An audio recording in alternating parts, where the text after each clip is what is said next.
here to put the best in each of our residents. And it's like a holistic approach, but person-centered. We make a difference, we bring joy, and we add spark. It's about advocating for others. It's such a privilege and an honor. What you can do for them, being able to communicate. It's about making sure that people feel valued. Creating meaningful connections and enhancing quality of life. Our magic lies in connecting with others and letting them know they're never too late. We are called to understand. We spread aroha, we spread love. We see the best in people. We make dreams happen. We are the ambassadors of passion and purpose. We are hard workers. We are meaning makers.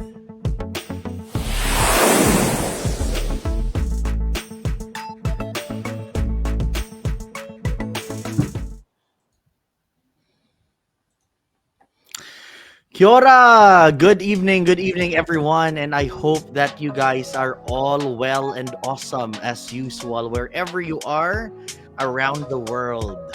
Welcome back to another episode of our New Zealand Society of Diversional and Recreational Therapists Incorporated, Korero live sessions.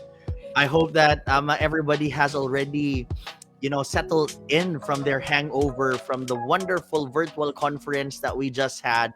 I'm sure I needed a break after that wonderful but very tiring weekend.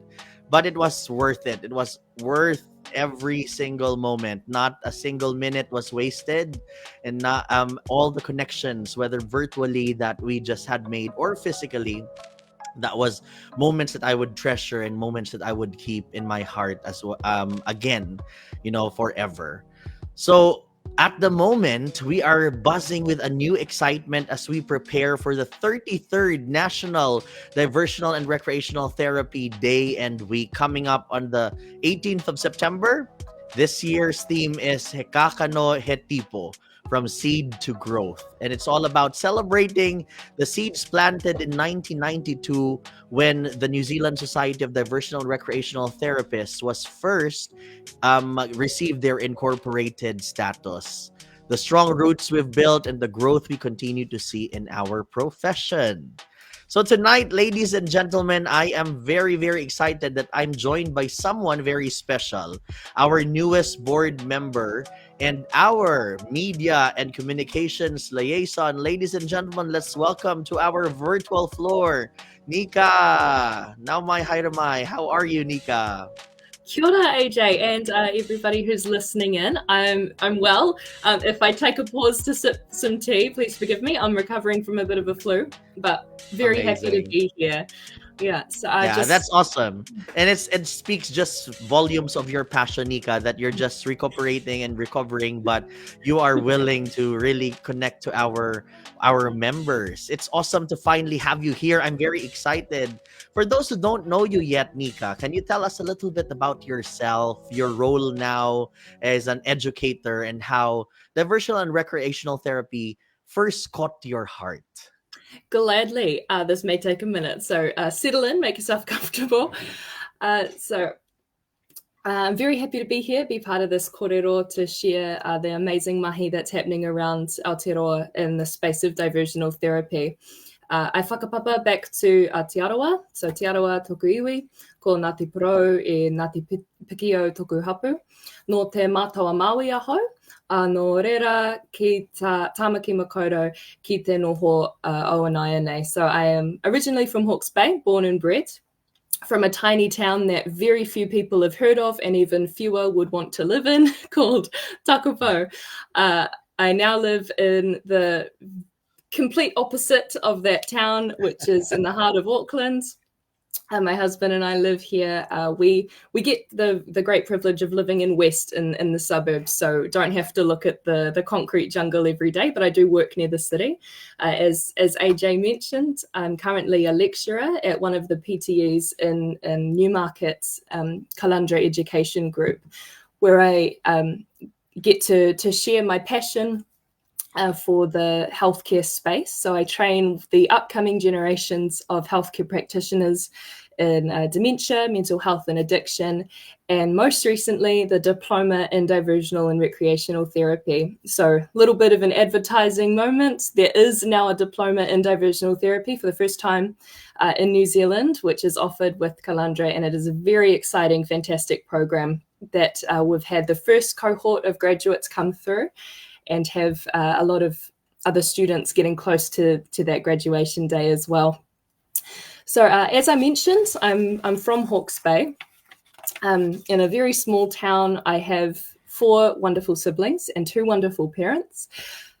DT and my beginning in diversional therapy was a complete accident. Like most Kiwis, I had never really heard of it before until it was right in my face. I left high school quite young, too young officially. I was 14 when I decided I didn't enjoy the high school space and it wasn't for me. I got a lot of discouragement in that decision from my teachers, particularly. They knew that I wanted to leave, and they said that if you don't finish high school, you'll end up nowhere. And I was determined for that to not be true. So once I had completed high school, sorry, I didn't complete, I did drop out. I'm a Class A dropout, as the term goes. But I decided that wasn't going to be the end of my education. So I studied some foundational skills and got some knowledge in areas that interested me, and that included at the time some trades, some mechanics, a bit of psychology, and some other healthcare things. I worked in cafes, trades, retail, then back to trades. I picked up anything I could get my hands on, really. And the struggle for me at the time was to find an interest that I could settle on and stick with, because everything was too interesting. Growing up, I guess you could say diversional therapy was an informal part of my life. I didn't really know what it was, but my parents and my siblings, we sort of lived and breathed a lifestyle of diversional and recreational therapy without my knowing it. And my parents were very strong believers, and still are, in learning by doing. So we were taught how to grow vegetables, how to maintain a home, how to cook, how to enjoy music, how to get up in front of people and dance and sing and give to others in a social space, which a lot of the time I hated, but it's paid off in the end, and I'm very grateful for it now. I call my father a cowboy. He has a very cowboy attitude to things. So he believes that there's nothing a bit of dirt can't solve. So anytime I was in a bad mood, it was out into the garden, getting my hands dirty, growing some vegetables. And as much as I hated to admit it, it absolutely worked. So that sort of stuck with me growing up, that if you can sort of snap yourself out of these different moods. My mum was a very health crazed woman, and again still is. So that sort of founded a bit of an interest in the more clinical side of healthcare for me. These two together, they developed in me what have become my core beliefs in healthcare.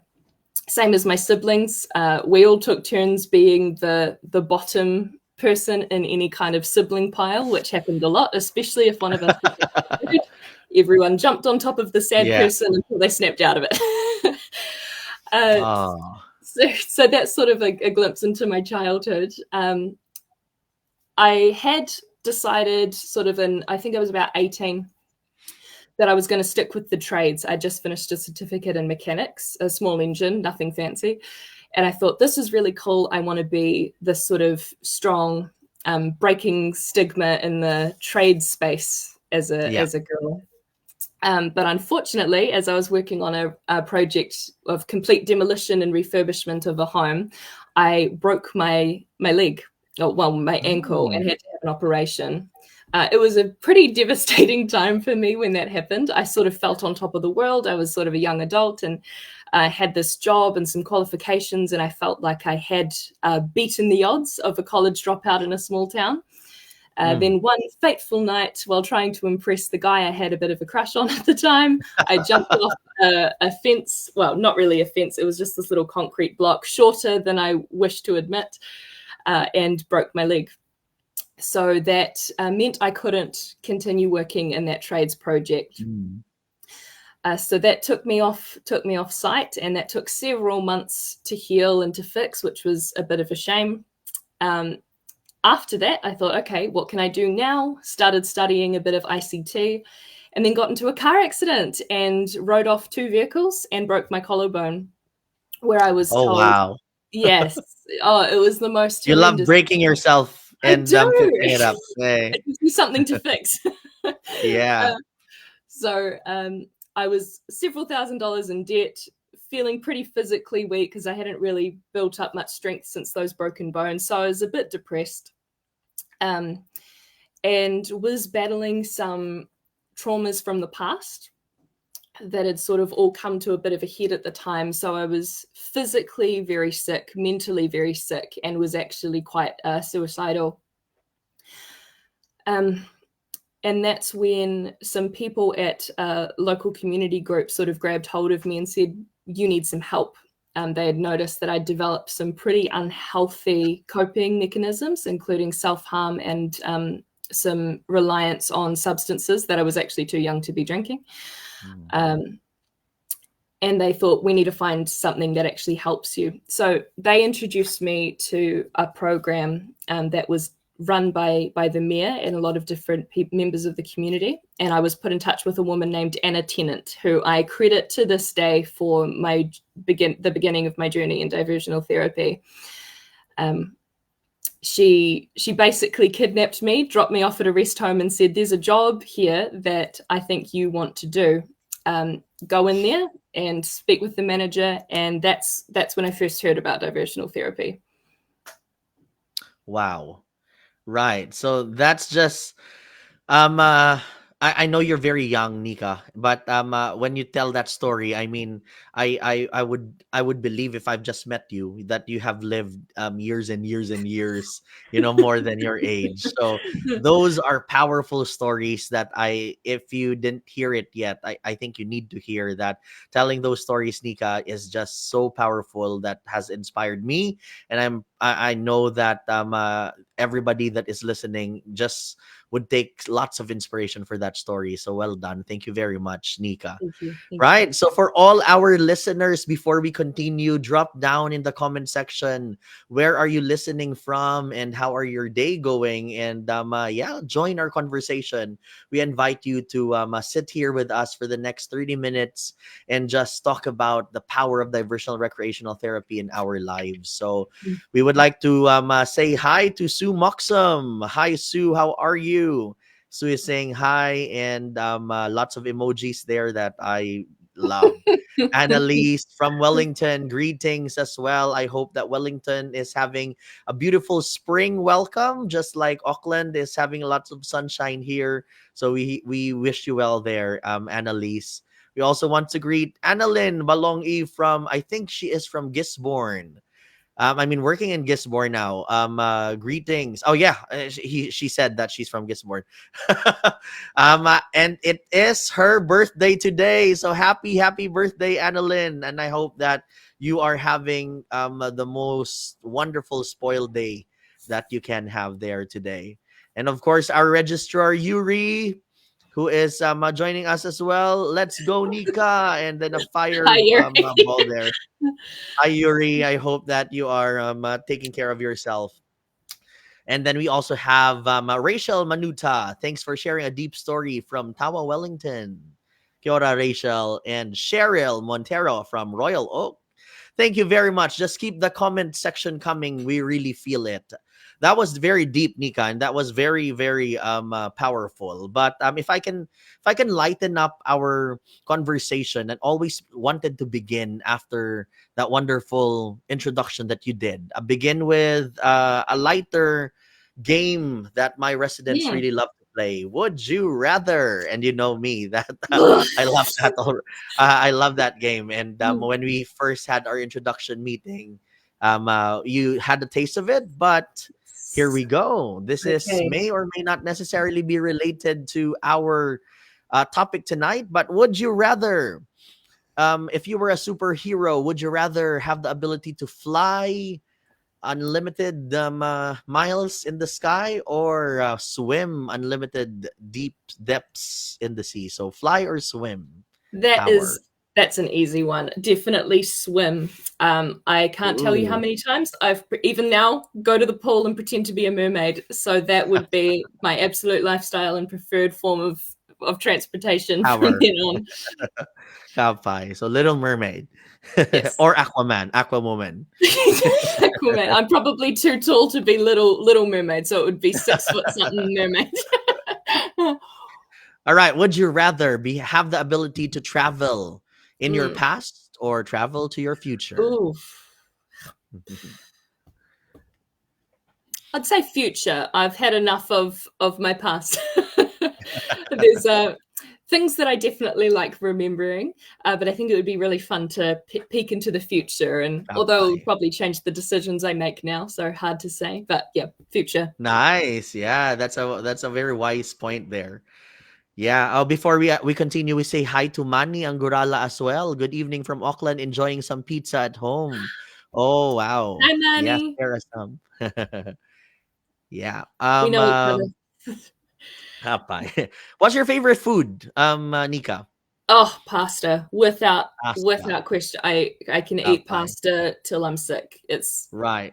So that's my next would you rather. Would you rather have pasta every day for 1 year, or no pasta, but you can eat any other things, but no pasta for 1 year? Oh, it's so hard. I'm watching my weight, so I'll have to say no pasta for a year. If I eat pasta for a year, it hurts. Because you won't stop eating, eh? Yeah. Oh. And finally, this is my last and always my last question. The question that my residents hate, but I ask anyway because I want to steer their emotions. But of course, after risk management and full assessment of the resident, would you rather lose your vision or lose your memories? Oh, that's so hard. I guess I'd have to say memories. I couldn't. I'm too scared of the dark. I'll keep my vision and make new memories. Amazing. And that's the amazing thing about these would you rather is there's no right or wrong answer. So well done. I hope that AJ. Oh my gosh. That was brutal, eh? Yeah. That's but I hope that broke the ice and settled you in more. Yeah, Elaine Martinez Kiora from Queen Rose Retirement Home, Dunedin. Oh, hi, Elaine. And once again, congratulations for the awards that Queen Rose Retirement Home just continued to get. So keep up the great work down there. And with your emoji, I think it's still freezing in Dunedin as usual. All right, so let us continue with our conversation, Nika. I love that. One thing that I admire about how you tell your story is how open you are about your journey. And you say often that, DRT saved me. So some people might call that cliche, but, for you, it's deeply personal. Could you elaborate on that and share what the versional recreational therapy saving you meant and means? Gladly, yeah. It does sound cliche, but I heart and soul believe it. As I've sort of touched on, when I first was introduced to diversional therapy, I was very depressed. When people talk about the sort of darkness and overwhelming sense of sort of internal doom that they feel when they're at a really low point, that is where I was. I had very unhealthy coping mechanisms. I was very lonely and was severely underweight. So I was just in all fronts, physically, mentally, emotionally, not doing good. And the diversional therapy environment, as I started, in the job interview, the manager, Tracy over me, she definitely took a chance on me looking at this very pale, very sickly, probably looking person with no formal experience. She said, "Do you enjoy music?" I said, "Yes." She said, "Do you enjoy crafts?" I said, "Yes." She said, "Do you like helping people?" "Yes, I do." And she said, "Then you can do this. Just, put your heart and soul into it." The trick of diversional therapy is you can never just say, "Here's a plant, put it in the ground. You have to do it yourself as well. You have to be fully in it. So when you're taking people through these therapies, it's actually therapizing. It's therapeutic for you too. Yeah, thank you. And as the more things that I did, the more things I wanted to try, not just for my clients, but for myself. I thought, oh, let's try the sensory therapy. Let's try water therapy and all these different things that I watched it succeed for them. And also it started helping me. And all of a sudden, all these skills and interests that I'd had, they all became useful because I got to use them in this one role. I had a lot of very special clients that taught me lots of different things, particularly the generation that I was looking after. Several of them had recovered from wars, the Great Depression. They had lost their siblings, their partners, their parents in death. And they were so strong and so wise. And they taught me that we can recover, humans, we can recover from a lot if you have the right supports. So many of them, even into their 90s, they insisted on learning. They wanted to learn technologies. They wanted to go to classes, and that taught me, keep feeding your mind.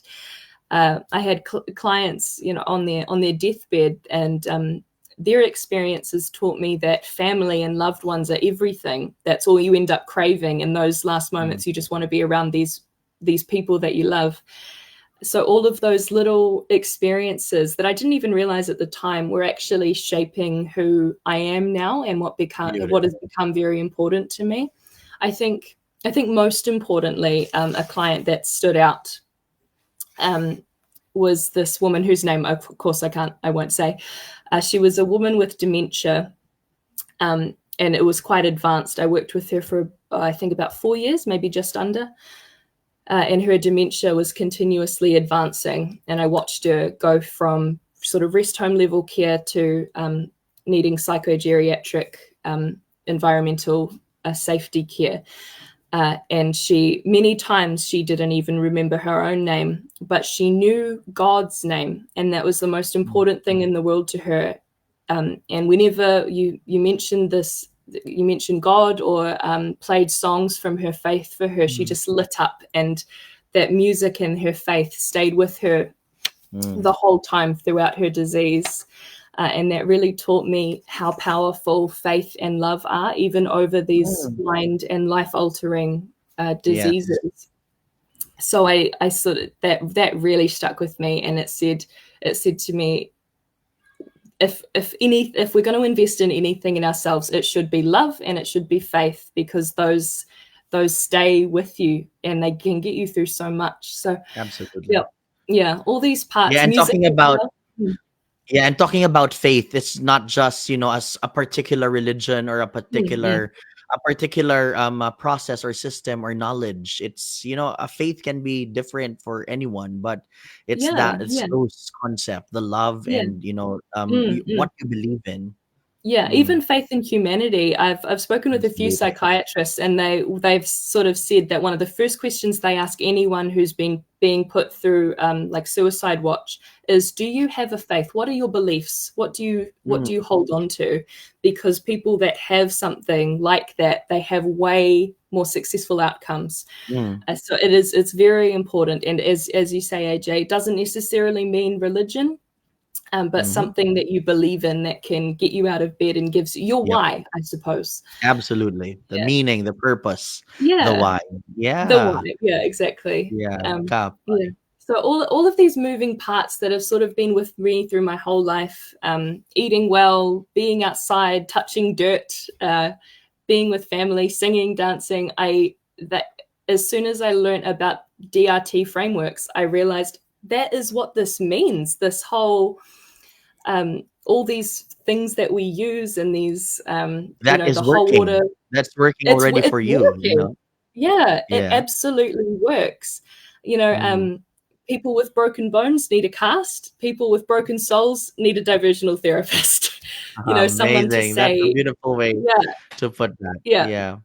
And I just when when you were talking about your story, Nika, I can remember one I can say discussion, not argument, but a discussion of putting when we were, I think that was 6 years, 5 years, 6 years ago, when we were actually, I was in a room where diversional recreational therapy was being described or being defined for our strategic plan or something like that, that we are putting a description of healing as part of our practice. And for some people, they're a bit having a second thoughts of putting the word healing in our practice, because that would make us more clinical than social and and holistic. So they were having fears or doubts of having the word healing. But with your story,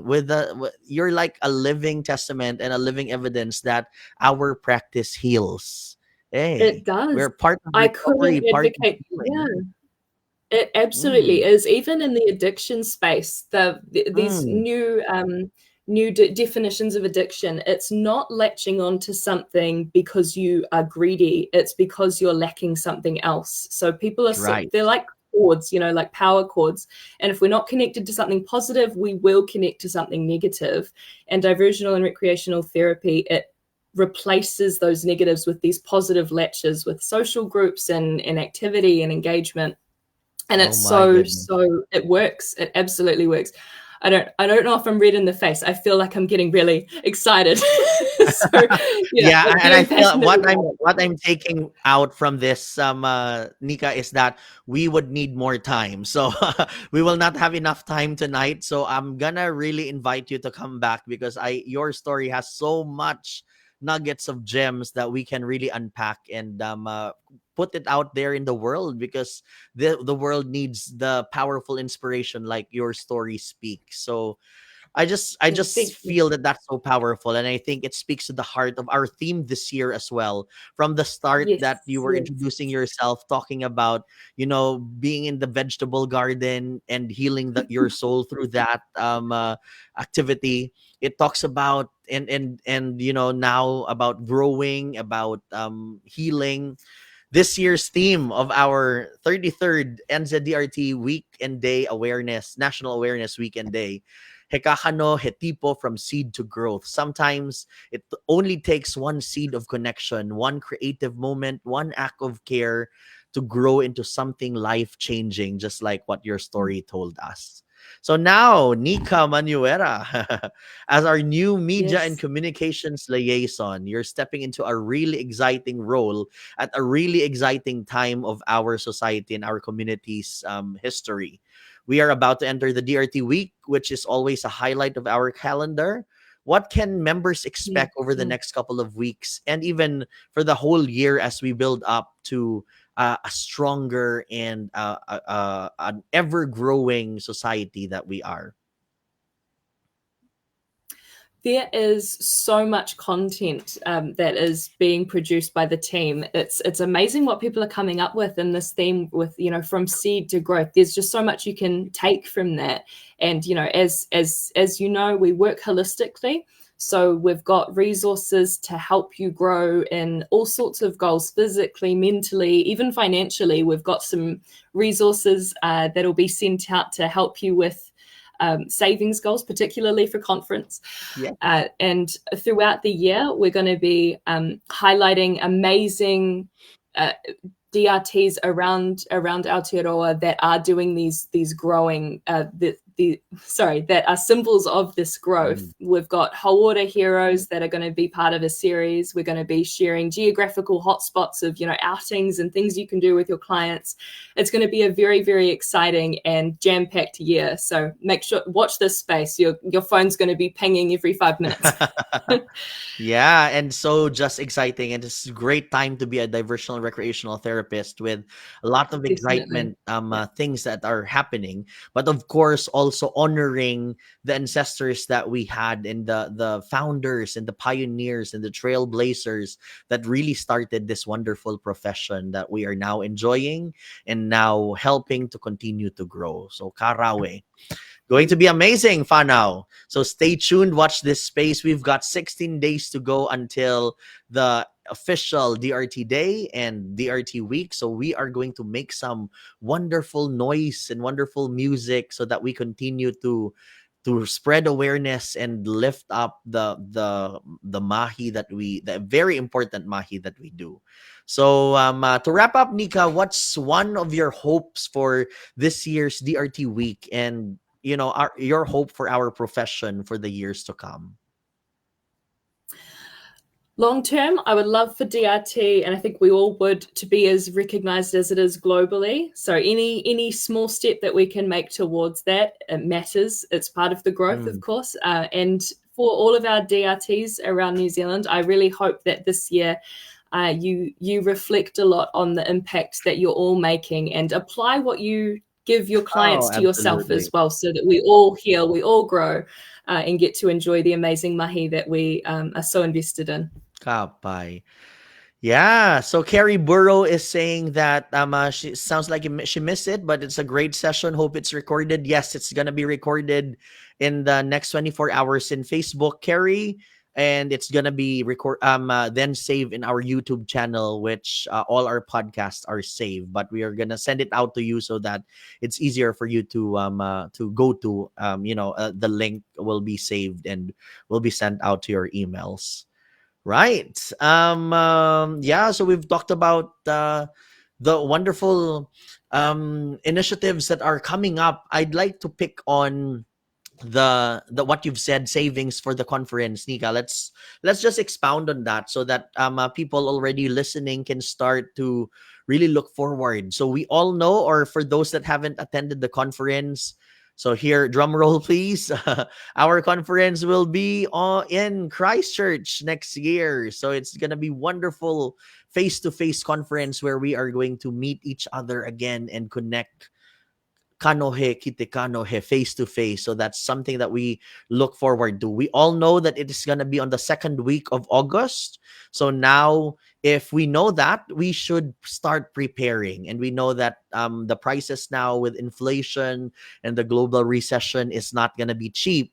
So, I mean, we're not scaring you, but we're just wanting to spread the word so that people can prepare. So starting from now, try to save up, try to do your own savings. And Nika is saying that in one of the resources that we'll be sending out for this year's DRT week and DRT day is a saving plan that will help you, and we hope will help you save up for next year's conference.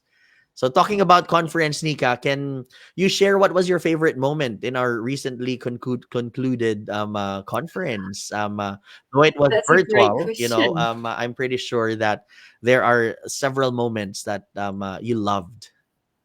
Go for it. Definitely. There were so many. I really enjoyed, I think I could put it down to two highlights. I really enjoyed the increased discussions on the sexual aspect of diversional and recreational therapy. It's been quite a tapu subject. Even in my teaching spaces, I try to bring it up with my students and they sort of go, oh, is that really part of the role? But it's something, it's a human need. It's something that's people will want to explore. So having that sort of health and awareness training behind it, I think is a really good, well, of course, it's a really positive thing. And seeing it happening at conference, it all filters down from the powers that be that speak at the conferences. So that was really great. And the strengths-based approach, I think, was very powerful. People that are accessing health and disability services, it's very loud in the disabilities or the weaknesses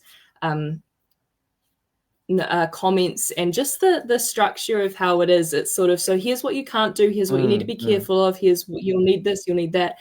But the strengths-based approach is so much more empowering, and it really changes the lighting of healthcare. We're not just there to hide the weaknesses, we're there to empower the strengths to help people attack their weaknesses or their disabilities in the way that they want to and that they feel comfortable to. Absolutely. And those two key themes for me were really the powerful highlights of conference. Yeah, amazing. And if I can just share a little bit of a behind the scene or background story with sexual health. It was the last last session of the the entire conference, and of course everybody was getting a little bit rowdy and not naughty, and then they pranked me, and not I mean they all gang up on me and said that you're gonna be the presenter, AJ, because I'm the only guy for several years. Good thing that there are some male DRTs now stepping up and joining the board as well. But anyway, I took the bait, and I was the one introducing and interviewing our speaker for sexual health. And every time that it's on mute, everybody was laughing at me, and everybody is in the background was teasing me about the sexual activities that we can do for our residents. That is very funny, but at the end of the day, Nika said it perfectly, that it's actually a human need, and it's actually something that we should start talking about, and we should start putting it in the open. So kapay. Right. And my favorite was just the fact that every time that the chat box is open, because it's closed during the presenters, but every time it's open, DRTs are just amazing human beings, that the chat box are just filled up with connections and with messages. So that's how we really are agents of connection, of human connection. So thank you so much. Well said. Yeah. Carrie Burrow says thank you. Sue Moxum says, Nika, you're such a legend. And Elisha Colleen is saying hello from Blenheim. Awesome. Hello. So as we are about to wrap up our another wonderful Korero live session, Nika, on this very beautiful spring Wednesday evening. So is there any last or final words for tonight that you wanted to share and to remind our listeners and our amazing diversional and recreational therapists in Aotearoa and even the world? Oh gosh, put the pressure on. I think I don't know if everyone got it. The letter that was sent out in emails today to all our DTs, your clients are grateful even if they can't express it. You make such a difference chemically. Everything, you make their lives better. So keep doing it. Don't lose heart. It can sometimes feel thankless. It's not. It absolutely works. And we're grateful for your work. They're grateful. Their families are grateful. And you're all amazing. Amazing. And thank you so much, Nika. Welcome again to the board. And I would just like to say to our listeners, don't worry. We are definitely going to be inviting Nika back, and maybe possibly letting her host the session in the future. But to everyone listening, thank you so much for sharing your Wednesday evening with us. Remember, this year we stand together under the theme of He Kākano. Celebrate 33 years of diversional recreational therapy in Aotearoa and continue to nurture the lives, stories, and communities we are privileged to serve. Mauri ora, and we'll see you in the next Korero Live. Good evening, everyone. Have a great week ahead. Thanks, Nika. Thank you so much, AJ. Bye, everybody. Good night, guys. Thank you.